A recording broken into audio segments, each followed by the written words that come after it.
내년에 예정되었던 9천억 달러 규모의 관세 정책이 연방 대법원의 판결로 인해 거대한 장벽에 가로막혔습니다. 미국 대법원이 대통령의 관세 부과 권한을 무효화했다는 충격적인 소식이 전해지면서 경제계는 전례 없는 혼란에 빠졌습니다. 오늘 우리는 이 판결이 의미하는 바와 함께 관세 수입을 대체하기 위해 논의되고 있는 훨씬 더 강력하고 공격적인 대안들에 대해 깊이 있게 들여다보고자 합니다. 대법원은 6대3의 판결로 대통령의 관세 부과가 위법하다고 공식 선언했습니다. 이로 인해 미국 정부는 이제 1,500억 달러가 넘는 잠재적인 관세 환급 문제에 직면하게 되었습니다. 이는 상상조차 하기 힘든 엄청난 액수이며 대법원조차 환급 과정이 극도로 혼란스러울 것임을 인정하고 있는 상황입니다. 이번 판결의 핵심은 국제비상경제권한법이 대통령에게 관세를 부과할 권한을 부여하는가 하는 매우 제한적인 질문에 집중되었습니다. 하급 법원의 판결을 인용한 대법원은 해당 법안이 대통령에게 그러한 권한을 부여하지 않는다고 명시했으며 이로 인해 관할권 부족을 이유로 기존의 관세 정책은 파기되었습니다. 이러한 결정은 기존의 관세 체계에 치명적인 타격을 입혔지만 정책의 당사자인 대통령은 이미 다른 계획을 세우고 있습니다. 그는 이번 판결에 대해 깊은 실망감을 표하며 국가를 위해 올바른 일을 할 용기가 없는 일부 법원 구성원들에 대해 강한 비판의 목소리를 높였습니다. 동시에 그는 국가에 대한 사랑과 지혜를 보여준 토머스 알리토 그리고 캐버노 대법관에게는 감사의 뜻을 전했습니다. 그들의 소수 의견서를 읽어본다면 그 누구도 그 논리에 반박할 수 없을 것이라고 강조하며 지난 수년 동안 미국을 이용해온 외국들이 거리에서 춤을 출 정도로 기뻐하고 있지만 기쁨은 오래가지 못할 것이라고 경고했습니다. 대법원의 이번 결정이 실망스럽긴 하지만 이것이 대통령의 관세 부과 능력을 실질적으로 제한하지는 못할 것이라는 분석이 지배적입니다. 실제로 의회와 법원이 이미 인정한 다른 수많은 연방 법률들이 대통령에게 관세를 부과할 권한을 부여하고 있기 때문입니다. 그 대안들 중에는 1962년 무역확장법 제232조와 1974년 무역법 제122조, 그리고 제201조와 제301조가 포함됩니다. 또한 1930년 관세법 제338조 역시 명확한 근거를 제공하고 있습니다. 비록 과정은 조금 더 길어질 수 있겠지만 이번 판결을 계기로 오히려 국내 기업들을 보호하고 국가 수익을 증대시킬 수 있는 방법들은 더욱 확실해졌습니다. 국제비상경제권한법 하에서 외국과의 무역을 차단하거나 봉쇄하고 제한하며 라이선스를 부여하거나 기타 조건을 부과할 수 있는 능력은 이번 판결을 통해 역설적으로 완전히 확인되었습니다. 라이선스라는 개념은 관세보다 훨씬 더 강력한 수단이 될 수 있습니다. 대통령은 국가를 약탈해온 국가들과 기업들로부터 미국을 보호하기 위해 더 강력한 대체 수단들을 사용할 것임을 분명히 했습니다. 심지어 그는 어떤 국가와의 모든 무역이나 비즈니스를 차단할 권한이 자신에게 있으며 이는 해당 국가의 무역 구조를 완전히 파괴할 수도 있는 강력한 힘이라고 언급했습니다. 라이선스 비용을 청구할 권리는 부정당했을지 몰라도 라이선스 그 자체를 부여할 수 있는 권한은 여전히 존재하며 이는 많은 면에서 관세보다 더 무서운 무기가 될 수 있습니다. 일각에서는 이번 판결이 오히려 대통령에게 큰 도움을 준 것이라는 의견도 있습니다. 관세 수입이 중단되고 과거의 수입을 환급해야 한다면 이미 증가하고 있는 미국의 예산 적자는 더욱 심각해질 것입니다. 이로 인해 국채 수익률은 상승 압박을 받게 되고 경제적 불확실성은 더욱 고조될 수밖에 없습니다. 이러한 정책적 불확실성이 지속되는 동안 자본은 혼란의 영향권 밖에 있는 자산으로 빠르게 이동하고 있습니다. 경제 전문가들은 법관들이 판결의 파급 효과를 완전히 이해하지 못한 채 눈앞의 쟁점만을 바라보고 있다고 지적합니다. 과거 정부들이 회계 기준을 준수하지 못하고 수학적 원리를 무시하며 법을 위반해온 결과가 오늘날의 인플레이션과 세금 부담으로 이어지고 있다는 것입니다. 연방준비제도의 화폐 발행으로 인한 부채는 고스란히 국민들의 짐이 되고 있으며 이러한 구조적인 문제는 정부가 화폐 위조에 가까운 행위를 덮기 위해 더 많은 돈을 필요로 하는 악순환을 만들어내고 있습니다. 지금 우리가 목격하고 있는 대법원의 판결과 그에 따른 경제적 파장은 단순히 법적인 문제를 넘어 미국 경제의 근간을 흔드는 거대한 변화의 시작일 뿐입니다. 이러한 정책적 불확실성과 화폐 가치의 하락은 필연적으로 자본을 가장 안전하고 강력한 피난처인 금속 시장으로 이끌고 있습니다. 대법원의 판결로 관세 정책이 흔들리는 순간에도 시장은 우리에게 누가 진정으로 시장을 지배하고 있는지를 명확하게 보여주었습니다. 판결 소식이 전해지자마자 은 가격은 한때 79달러 80센트까지 급격히 하락하며 흔들리는 듯 보였지만 곧이어 시장에서는 이를 비웃기라도 하듯 엄청난 규모의 매수세가 유입되었습니다. 단 한 번의 거래 세션 만에 가격은 84달러까지 사나운 기세로 회복되었습니다. 이는 악재조차 집어삼키는 강력한 수요 구조가 종이 가격 밑에 도사리고 있음을 의미합니다. 현재 시장을 움직이는 것은 단순히 차트상의 숫자가 아닙니다. 코맥스라 불리는 금무역 거래소의 실물 재고 상황을 들여다보면 상황의 심각성을 알 수 있습니다. 인도 가능한 상태로 금고에 보관된 등록은 재고는 현재 8,819만 온스 수준에 머물고 있습니다. 불과 30일 동안 5,190만 온스가 넘는 은이 금고에서 빠져나갔으며 이는 한 달 만에 전체 재고의 12.4%가 사라진 것과 같습니다. 실물 인도를 요구할 수 있는 계약수에 비해 실제 금고에 들어있는 금속의 비율을 나타내는 커버리지 비율은 이제 0.14까지 떨어졌습니다. 이 숫자가 의미하는 바는 명확합니다. 실물 인도를 원하는 계약자가 10명이라면 실제로 금속을 내줄 수 있는 양은 1명분도 채 되지 않는다는 뜻입니다. UBS 은행은 2026년은 시장의 공급 부족 규모를 3억 온스로 전망했습니다. 전 세계 연간은 광산 생산량이 약 8억 온스라는 점을 감안할 때 3억 온스의 부족분은 전체 생산량의 40%에 달하는 엄청난 양입니다. 이는 은 시장이 6년 연속 구조적인 적자 상태에 놓이게 됨을 의미하며 작년의 부족 수치보다 2배 반이나 확대된 결과입니다. 단순히 일시적인 현상이 아니라 수년에 걸쳐 축적된 공급 불균형이 이제 임계점에 도달하고 있는 것입니다. 시장 전문가들은 이를 역사적인 구조적 변화로 보고 있으며 종이 시장이 억눌러온 가격 발견 과정이 마침내 폭발할 것으로 예상하고 있습니다. 금 시장의 상황 역시 역사적 이정표를 세우고 있습니다. 서구권 현물 시장에서 금 가격은 5,100달러라는 전무후무한 주봉 마감 기록을 달성했습니다. 과거 장중에 더 높은 가격을 찍은 적은 있었지만 한 주간의 모든 거래가 끝나는 시점에 5,100달러 위에서 가격을 굳힌 것은 시장 역사상 처음 있는 일입니다. 주봉 마감은 단순히 잠시 스쳐 지나가는 가격이 아니라 모든 시장 참여자들이 합의한 지속적인 확신을 상징합니다. 대법원이 행정부의 관세 도구를 무력화시킨 바로 그 주에 금과 은이 이토록 강렬한 반등과 기록을 보여준 것은 결코 우연이 아닙니다. 이것은 기관 자본이 보호받을 수 있는 자산을 찾아 어디로 흘러가고 있는지를 보여주는 동시다발적인 신호입니다. 이러한 귀금속 시장의 폭발적인 움직임 뒤에는 미국의 실질 경제 데이터가 보여주는 암울한 현실이 자리 잡고 있습니다. 최근 발표된 미국의 4분기 국내 총생산 성장률은 시장의 기대를 처참히 저버렸습니다. 당초 3%의 성장을 예상했으나 실제 수치는 1.4%에 그쳤습니다. 더욱 충격적인 사실은 이 1.4%라는 숫자조차 인위적으로 부풀려진 인공지능 기반 시설 투자와 인플레이션 수치를 제외하면 사실상 성장이 멈춘 것이나 다름없다는 점입니다. 정부가 천문학적인 자금을 쏟아부어 가짜 인공지능 인프라를 구축하며 지표를 방어하려 애쓰고 있지만 국민들의 실질적인 구매력은 이미 파괴되고 있습니다.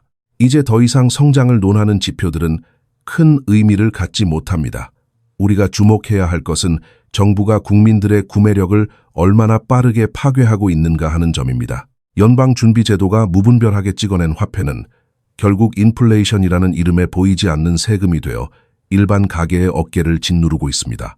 국채에 대한 이자를 갚기 위해 또다시 돈을 찍어내야 하는 이 순환적 논리 속에서 미국의 부채 궤도는 이미 통제 가능한 범위를 벗어났습니다.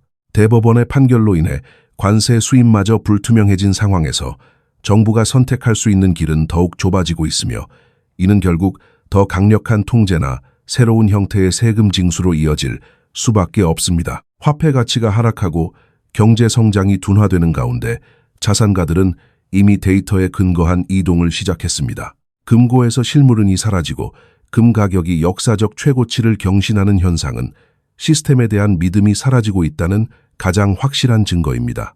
우리는 지금 단순히 관세가 있느냐 없느냐의 문제를 넘어서서 국가의 화폐 체계와 자산 평가 방식이 근본적으로 의심받는 시대를 살아가고 있습니다.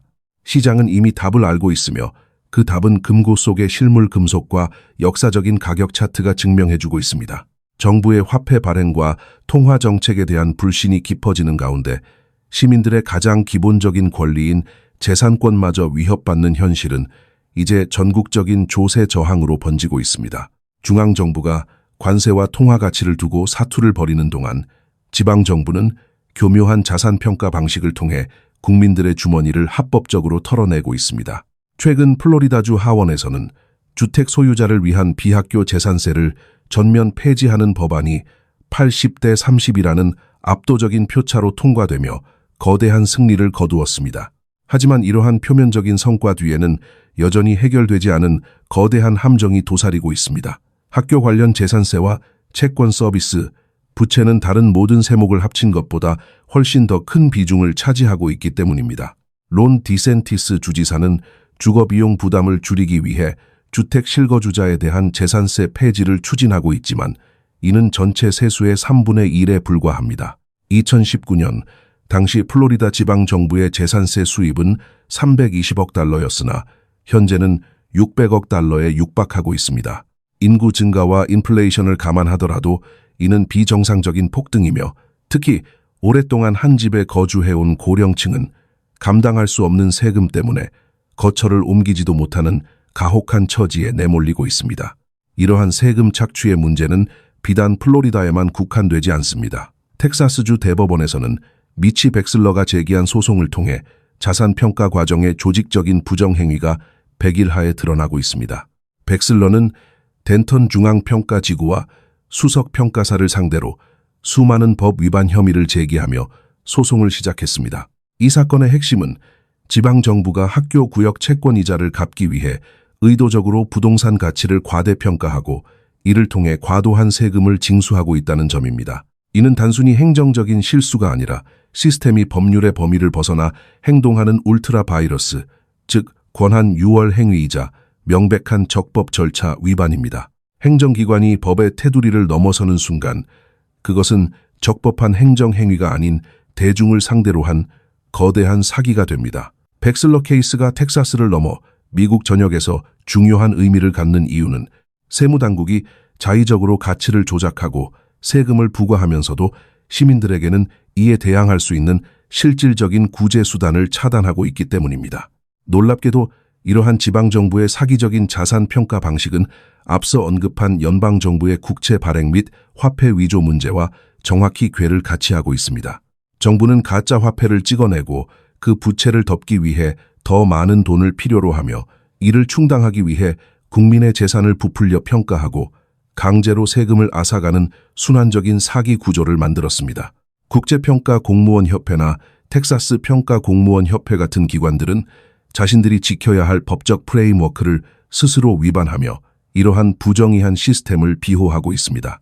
그들은 시민들에게 돈을 내놓지 않으면 재산을 빼앗겠다고 협박하며 통계와 수학적 원리를 무시한 채 오직 징수만을 목적으로 한 평가를 강행합니다. 이는 미국 경제 전반에 걸쳐 발생하고 있는 도덕적 해이와 법적 타락의 전형적인 모습입니다. 결국 대법원의 관세 판결과 귀금속 시장의 요동, 그리고 각 주에서 벌어지는 재산세 전쟁은 모두 하나의 지점으로 수렴됩니다. 그것은 바로 국가라는 시스템이 더 이상 국민의 재산을 보호하지 않으며 오히려 시스템을 유지하기 위해 국민의 자산을 잠식하고 있다는 사실입니다. 무역정책의 불확실성이 지속되는 가운데 제232조나 제301조와 같은 대안적인 관세 경로가 언제 다시 가동될지 모르는 불안감은 자본을 더욱 위축시키고 있습니다. 이러한 상황에서 자산가들이 실물 은을 사들이고 금값이 사상 최고치를 경신하는 것은 지극히 합리적인 방어 기제입니다. 그들은 알고 있습니다. 종이 위에 쓰인 법률과 지표는 언제든 권력에 의해 왜곡될 수 있지만 손에 쥐어진 실물 자산과 진실된 데이터는 거짓말을 하지 않는다는 것을 말입니다. 정책의 불확실성이 해소되지 않는 한, 그리고 세금 사기와 통화가치 파괴가 멈추지 않는 한 자본은 끊임없이 시스템 밖의 안전지대를 찾아 대이동을 계속할 것입니다. 우리는 지금 거대한 전환점의 한복판에 서 있습니다. 대법원의 관세 판결과는 시장의 전례 없는 결핍, 그리고 지방정부의 조직적인 세금 사기까지 우리가 살펴본 이 모든 데이터 포인트들은 서로 분리된 개별 사건이 아닙니다. 이것은 하나의 거대한 흐름 속에서 동시다발적으로 발생하는 경고 신호입니다. 무역정책의 불확실성은 대법원의 판결로 끝난 것이 아니라 단지 그 형태를 바꾸었을 뿐입니다. 이제 국가안보를 명분으로 하는 무역확장법 제232조와 같은 더욱 강력하고 법적으로 검증된 경로들이 어떻게 현실화되는지 지켜봐야 합니다. 이러한 정책적 변화는 결국 국가 부채를 가중시키고 화폐 가치를 더욱 압박하는 결과를 초래할 것입니다. 하지만 위기 속에서도 데이터는 언제나 진실을 말하고 있습니다. 금값이 사상 최초로 주봉 기준 5,100달러를 돌파하고 은 시장이 악재 속에서도 84달러라는 강한 반등을 보여준 것은 시장의 지배 구조가 이미 변하고 있음을 시사합니다. UBS 은행이 예측한 2026년에 3억 온스에 달하는 은 공급 부족은 단순히 통계적인 추측이 아니라 수년째 이어져 온 구조적 결함의 결론입니다. 연간 광산 생산량의 40%가 부족한 상황에서 실물 금속을 확보하려는 움직임은 앞으로 더욱 거세질 수밖에 없습니다. 동시에 텍사스와 플로리다에서 벌어지는 조세 저항은 시스템의 부당함에 맞서는 시민들의 자각을 보여줍니다. 학교 채권의 이자를 갚기 위해 부동산 가치를 조작하고 적법한 절차를 무시하는 행정기관의 행태는 더 이상 묵과할 수 없는 수준에 이르렀습니다. 백슬러 케이스와 같은 법적 투쟁은 단순히 개인의 소송을 넘어 우리 사회의 자산 평가 방식과 공정한 조세 정의를 바로 세우려는 시도입니다. 우리는 행정법의 테두리를 벗어난 권력의 남용에 대해 끊임없이 질문을 던지고 감시해야 합니다.